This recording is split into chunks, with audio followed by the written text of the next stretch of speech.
آج کے اس دور میں کوشش ہے انسانوں کی تیری دیوار سے اونچی میری دیوار بنے، شان و شوکت کے لیے تو ہے پریشان زینت اور میری یہ تمنا تیرا کردار بنے۔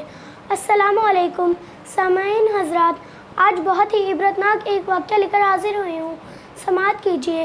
حضرت ابوبکر صدیق رضی اللہ عنہ کو نام تو بہت سنا ہوگا، بہت بڑے صحابی ہیں، صحابہ میں ان کا رتبہ سب سے بلند ہے۔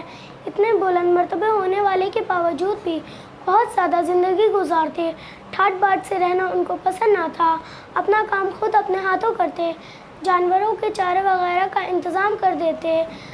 صرف یہی نہیں بلکہ پڑوس میں رہنے والوں کو اگر کچھ ضرورت ہوتی تو جا کر اس کا بھی کام کر دیتے۔ آپ کے پڑوس میں ایک بے سہارا بچی رہتی تھی، آپ اس کے ہاں جاتے اور روزانہ اس کی بکری کا دودھ نکال دیا کرتے۔ کچھ دنوں تک ایسا ہی چلتا رہا۔ جب صحابہ کے مشورے سے آپ رضی اللہ عنہ مسلمانوں کے خلیفہ بنے تو اس بچی کو فکر ہوئی، کہنے لگی، پہلے تو ابو بکر آ کر میری بکری کا دودھ نکال دیا کرتے تھے، اب تو وہ خلیفہ اور مسلمانوں کے امیر بن گئے ہیں، اب وہ میری بکری کا دودھ نکالنے کہاں آئیں گے؟ اور جب وہ نہیں آئیں گے تو یہ دودھ کون نکالے گا؟ اس بات کی خبر حضرت ابوبکر رضی اللہ عنہ کو ہو گئی۔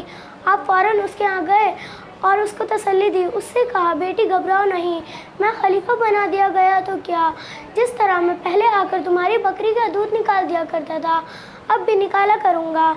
سامعین، دیکھا آپ نے، اتنے بڑے خلیفہ کا یہ حال ہے جن کو میرے نبی کی رفاقت نصیب ہوئی اور جبریل امی کو حسرت ہوئی کہ کاش میں ابوبکر ہوتا، تو سامعین ہماری کیا حیثیت ہے؟